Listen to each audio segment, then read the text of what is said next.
দই phuchka is ready. সুন্দর আঁকাগুলো জাস্ট দেখো, এত সুন্দর সুন্দর আঁকা। তোমাদের সাথে আলাপ করার দাও সুযোগ আমারে, এসো সবাই গড়ি এক সুন্দর পরিবার ঘরে বাইরে। বাবার মামার বাড়িতে ভীষণ মজা করার পরে আমি রওনা দিয়ে দিয়েছিলাম মাসির বাড়ির উদ্দেশ্যে। বাবার মামার বাড়ির ভিডিওটা যারা দেখোনি তারা শীঘ্রই চ্যানেলে গিয়ে দেখে এসো। তারপর আমি বাস ধরে মাসির বাড়ি যাওয়ার জন্য বাস স্ট্যান্ড যাচ্ছিলাম। পুরো সপ্তমপুর থেকে এসে এখন মাসিদের বাড়ি যাওয়ার জন্য আমি বাসে চেপে গেছি। আর আজকে বাস খুব কম, তাই মুরালপুর লাইনের বাস ধরেছি। সাইড থেকে সিউড়ির বাস খুবই কম। ঠান্ডা ঠান্ডা পড়েছে তাই কানে বেঁধে নিয়েছি আর সোয়েটারও পরে নিয়েছি। তারপর শাওড়াকুড়ি বাস স্ট্যান্ডে নেমে যেটা সব থেকে প্রিয় জিনিস আমার বিকালবেলা, সেটা হচ্ছে ফুচকা। অসাধারণ ফুচকা বানায় এই কাকু, যেটা আমি লোভ সামলাতে না পেরে খেয়ে নিয়েছিলাম। তারপর ব্যাগটা আমার এতটাই ভারী ছিল বই আর জামা কাপড়ে, মেসোমশাইকে বলেছিলাম আমাকে একটু নিতে এসো, যদিও একটুই বাস স্ট্যান্ড থেকে মাসিমণির বাড়ি। আমাদের গ্রামের লোকগুলো সব ভিড় করেছে এখানে। এটা আবার কি হচ্ছে? হ্যালো হ্যালো আমরা চলে এসেছি মাসির বাড়ি। এবার যাবো কোথায়? মোড়। মানে আমি এখন একবার ফুচকা খেয়ে এলাম, আবার ফুচকা খাবো গা হয়তো। কি টুপি পরেছো? আমাকে দেবে টুপিটা? খরগোশ টুপি। চলো যাই, দেখা। তো আমরা ইভিনিং ওয়াক করতে বেরিয়ে পড়েছি। তাকাও তাকাও, এদিকে তাকিয়ে যাও, দেখা যাক কি খাবো। তবে শাওড়াপুরের ফুচকাটা অসাধারণ করে, মানে আমার খুবই ভালো লাগে। কই মহা না, এদিকে আয়। হাই রোডের মধ্যে আমি এরকম করছি, কোনোদিন অ্যাক্সিডেন্ট হয়ে যাবে ব্যাস। বলতে ভোজ খেয়ে নেবো। ফাইনালি ঠিক করেছি আমরা ফ্রাই মোমো খাবো, তাই তো? Fry chicken momo. এদিকে এদিকে কিছু খাবারের মধ্যে কোনটা খাবো?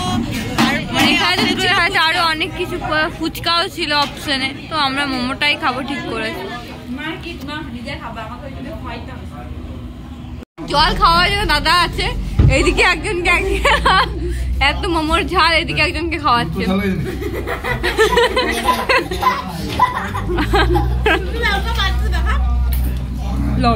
লঙ্কা। তোমার মোমো খেয়ে কেমন লাগলো? আমার বহুত বহুত ভালো লেগেছে। মোমোর ঝালে পড়ে গেল, আর আমার অতটাও লাগনি, ঝাল ছিল না। মানে লঙ্কা খেলাম না মোমো খেলাম, বুঝতে পারছি ফুল লঙ্কা ভরা। তার মধ্যে সসটা তো পুরো লঙ্কা বেছে বেছে খেতে হয়েছে মোমো, কিন্তু আমি সব খেয়ে দিয়েছি লঙ্কা লঙ্কা। Doi phuchka is ready to going পেট।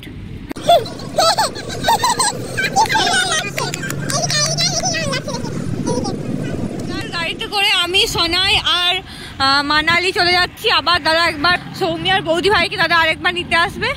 তো এত খেয়ে নিয়েছি যে আর হাঁটার মতো ক্ষমতা নেই। দাদা আজ প্রচুর খাইয়ে দিয়েছে আমাদেরকে।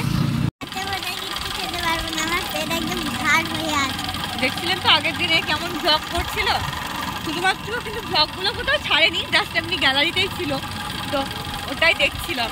মানে এরকম নয় কি ও কোথাও ছেড়েছে ভ্লগগুলো, জাস্ট ওখানেই ছিল, কোথাও আপলোড করেনি ব্লগগুলো। তো এটা হচ্ছে সৌমির পড়ার টেবিল, আর ওর পড়ার টেবিলের ওপরেও একটা খুব সুন্দর থট লিখে রেখেছে, যেটা শেয়ার করতে খুব ইচ্ছা করলো।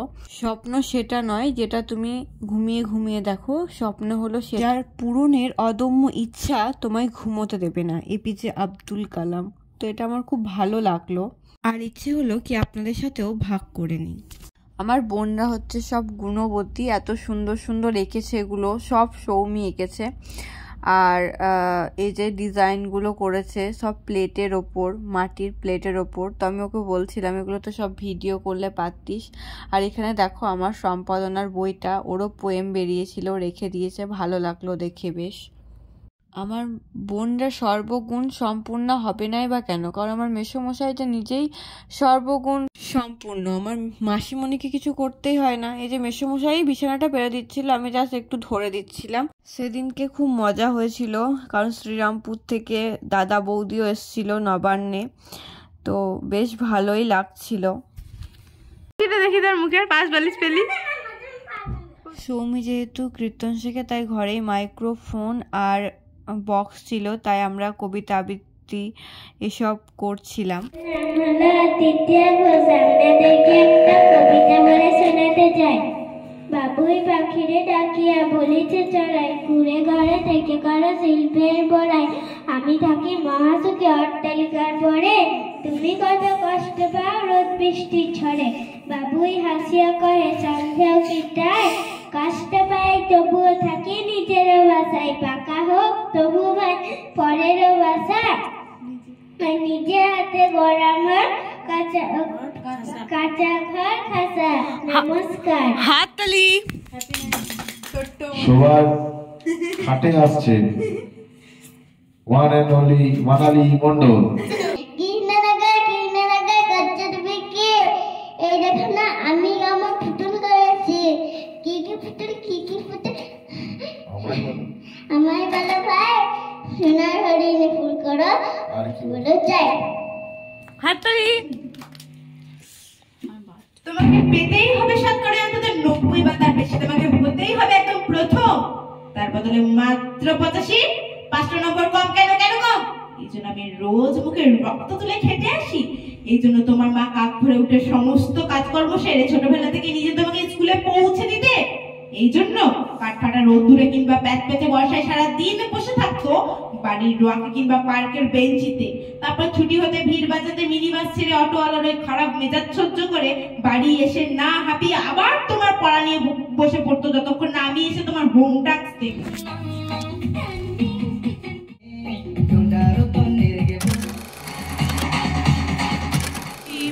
Right there, right there. ছোট মাসিদের বাড়িতে আমরা সবাই মিলে দিনটা খুবই সুন্দর কাটিয়েছি, কিন্তু দিদি আর ভাইকে সত্যি খুব মিস করেছি, সঙ্গে জামাইবাবু আর নিউ সদস্য বুনসিকেও। তো পুরুষোত্তমপুর আর আমার মাসিমণির বাড়ি, দুটো বাড়ি নবান্ন কমপ্লিট। তো নবান্নের আমি কিছুই খাইনি, জাস্ট ভাত যেটুকু খাই সেরকমই লাঞ্চ করেছি আর ডিনার করেছি। ওখানে নবান্নের একটু মতো খেয়েছিলাম। তো আজকের দিনটা শেষ এবং খুব ভালোভাবেই কেটেছে। বল, কিছু বলবি? আনন্দ হয়েছে, সবাই এসেছিল। মানে আমার দেখা প্রথমবার লবণে কেউ এলো, কেউই আসলো লবণে। ভালো লাগলো। কেউ আসে তো এবারে দাদা বৌদি সবাই এসেছিল, চলে এসেছিলাম আমরা। বেশি সন্ধ্যে থেকে রাতটা বেশি একটু মজা হয়েছিল। খেতে গেলাম, তারপর লাস্টে নাচ গান করেছে। যদি সম্ভব হয় তাহলে সেই ক্লিপগুলো দিয়ে দেবো। তো চলো, টাটা। ভিডিওটা ভালো লাগলে ফেসবুক থেকে দেখলে ফলো করে দেবে, আর ইউটিউব থেকে দেখলে সাবস্ক্রাইব। টাটা।